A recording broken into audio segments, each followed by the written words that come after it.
Welcome in. My name is Justin Motzel, and I'm a certified medical dosimetrist with CAMP. And I've been a dosimetrist now for a little over a year and a half.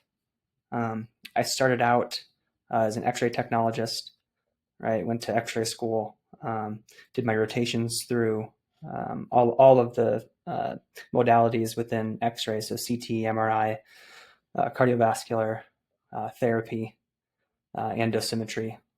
And the one thing that stuck out to me was really the therapy side. So from X-ray tech, I became a therapist and did that for several years. And once I got into the therapy world, really mastered that workflow and duties of radiation therapist. I just felt like there was a little bit more. I never actually thought I would be a dosimetrist. Actually, my first rotation in dosimetry as a therapy student, I didn't like it, right? But this is my opinion. It was pinnacle, right? So it wasn't very fancy. It kind of reminded me of the 8-bit Atari video games, but nonetheless, right? It is a very great planning system, but it just didn't appeal to me at the time. I didn't think that I would want to sit at a computer and contour and make plans. But at the end of the day, what I didn't realize is that dosimetry is like a problem-solving game every single day, and that to me is very appealing, right? As a therapist, I really excelled in CT Sim. I really liked those hard sims where you had to think of a creative way to set up the patient in order for them to be comfortable and for the dosimetrist to create a good plan for the patient. So that problem solving really appealed to me, and dosimetry really is the next level for problem solving. You're kind of an artist in that sense, creating a plan, painting dose, making things conformal, and treating the tumor. So from there, got my bachelor's in radiation sciences through the University of Iowa. Practiced as a therapist for quite a while, and then got into dosimetry, got my master's in medical dosimetry through John Patrick University. So I work in the clinic as a certified medical dosimetrist, and I'm also an adjunct instructor for VMAT, IMRT, SRS, and SBRT at JPU to help future dosimetry, help them touch up their skills so they're ready for the clinic and can be great planners from the start. So what is dosimetry, right? It's a very broad question, but kind of the center of dosimetry really is high quality treatment plans, right? And getting all the information together to create that high quality treatment plan, right? We need a lot of information. We need all the outside imaging that you might need to do image fusions for the doctor so they can properly delineate the tumor. And that also ranges from prior radiation dose. So finding where that radiation was done, getting that dose, getting those DICOM files so you can know where to avoid if that potentially overlaps your new tumor volume area. So what is dosimetry? We're gathering all the information, right? Setting the doctor up for success to delineate an accurate tumor volume, and then using our skills and techniques that we learned to create a very effective and efficient plan for the patient that's safe for the patient and deliverable, right? You can create a beautiful plan with 20 beams, but that's not realistic, right? We got to make sure we create an effective plan for the patient that they can tolerate for 10 to 15 minutes. So they're not moving, because patient movement is probably one of the biggest factors, right?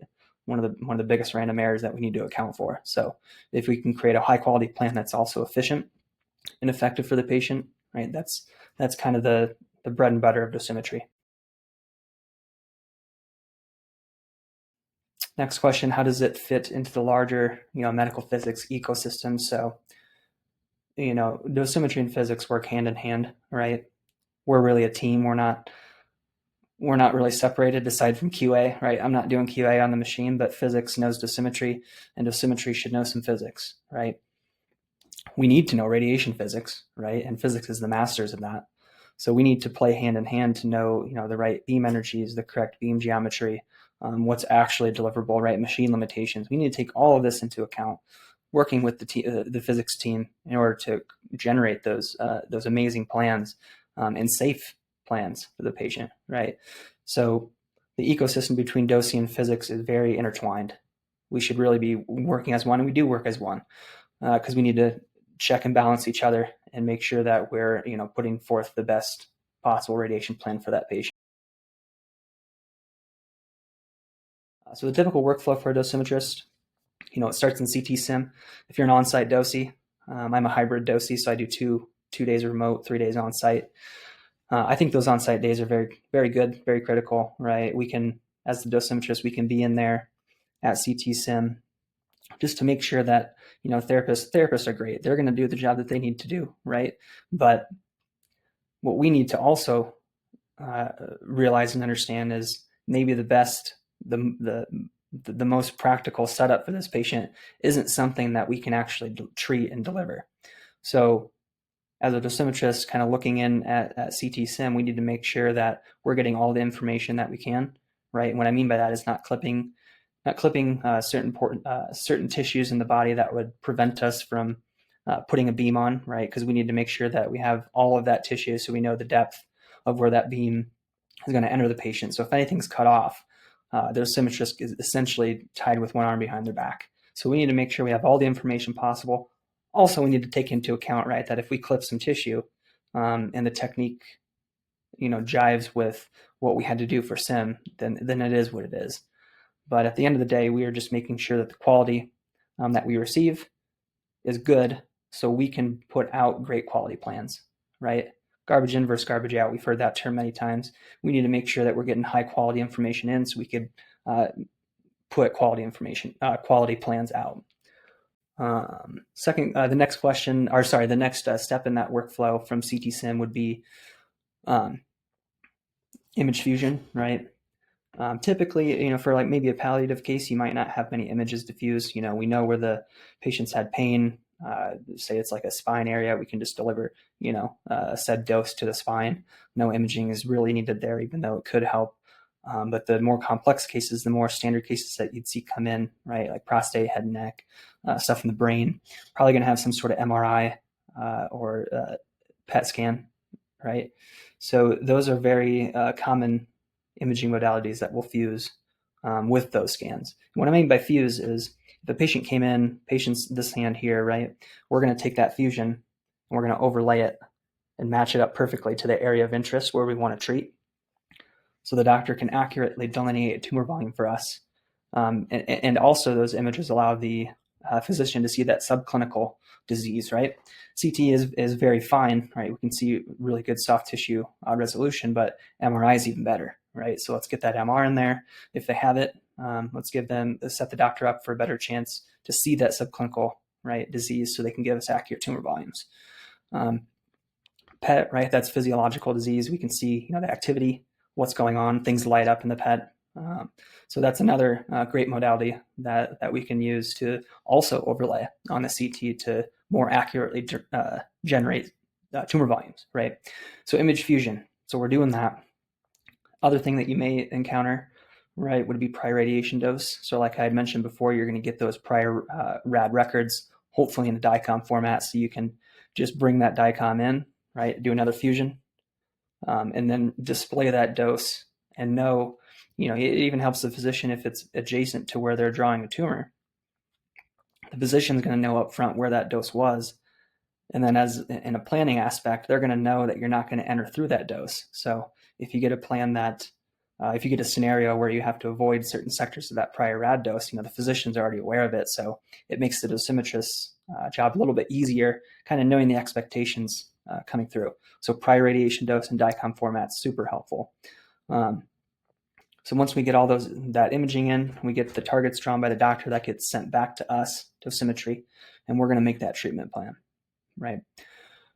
The type of treatment plan that we decide sometimes is dictated based off the region that you're in or the type of patients that you have, right? Whether the Medicare, Medicaid, or commercial insurance, they may dictate what type of radiation technique that you can use. And those techniques are 3D, 3D conformal, 2D, right? IMRT, VMAT, SRS, and SBRT. So typically, we have pretty free reins of what style we can use. But there are times where, you want to use that highly conformal technique of IMRT, VMAT, or SRS, SBRT, and, insurance won't pay for it, right? They won't approve it. So you got to do a less I wouldn't say it's inferior, right? We can still create conformal plans with 3D, but it's a little less efficient, right, for the patient on the table. Could take longer to deliver. We can still create a beautiful 3D plan, but it's going to be a lot of beams. What a lot of beams means is it's going to be a longer time on the table. And we all know that, the longer the patient sits on the table, you introduce more errors of motion or more chance for the patient to move. So if we can create a quick conformal plan for the patient, reduce that time on table, at the end of the day, it's going to be more effective for the patient, safer for the patient, and more ease of mind, eases our mind, right? Because we know that we created an effective conformal plan and didn't give the patient, a lot of time to move on the table, right? Eliminate that factor. So the DOSI generates that plan based off of what technique they choose, right? And then that will go onto some sort of review. At least in my scenario, we have a physics review. So the DOSI, here comes that like DOSI physics relationship, right? We're gonna do a very fine detailed plan review. Make sure that our nomenclature is correct. Make sure that our beams are oriented and labeled correctly, right? Make sure we have the correct dose.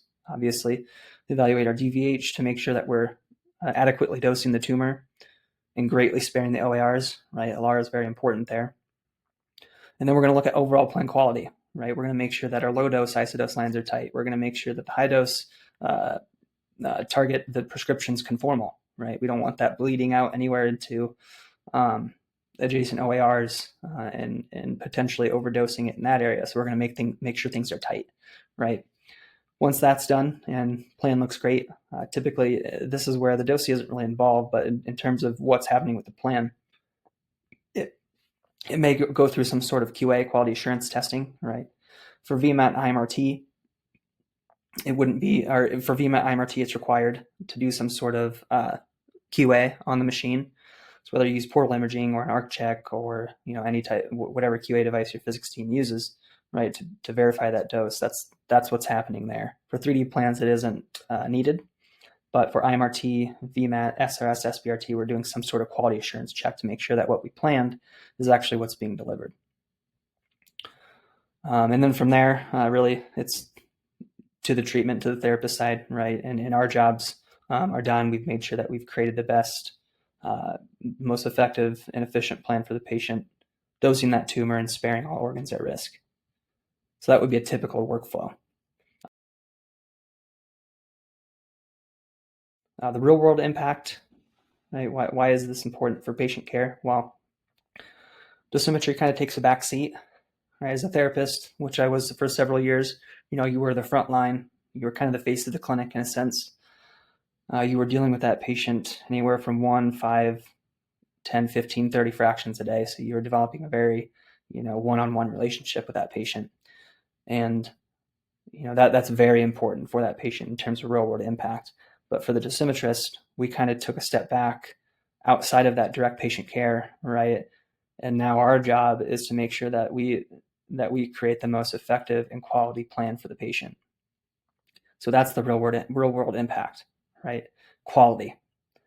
So that's our goal. That is our motto, our mantra. That's what we need to live by, right? We need to really treat every patient like a family member, right? And give them the best possible quality plan and have that cross-checked by the entire team to make sure that it's effective and deliverable. So that real world impact, that quality, if you have quality, like I said before, quality in versus quality out, if you put through a great quality plan, in theory, those patients are going to have great results. And that's what we're looking for. That wraps up this video. I hope this gave you, valuable insights into what dosimetry is and how we contribute to patient care in the medical physics and dosimetry world. This is just the beginning of our discussions. Later on, we'll be diving deeper into some more advanced topics, clinical scenarios, and further Q&As. So please tune into those so you don't miss out. And if you did find this helpful, please follow CAMP on LinkedIn, Reddit, Instagram, Facebook, and YouTube. And please keep those questions coming, guys. We really enjoy it. Whether you're curious about specific techniques, career paths, or just want to know more about the day-to-day, drop a message on any of those platforms, and we'll see to you to try to answer those for you. So thanks for joining me today, and we'll see you on the next one.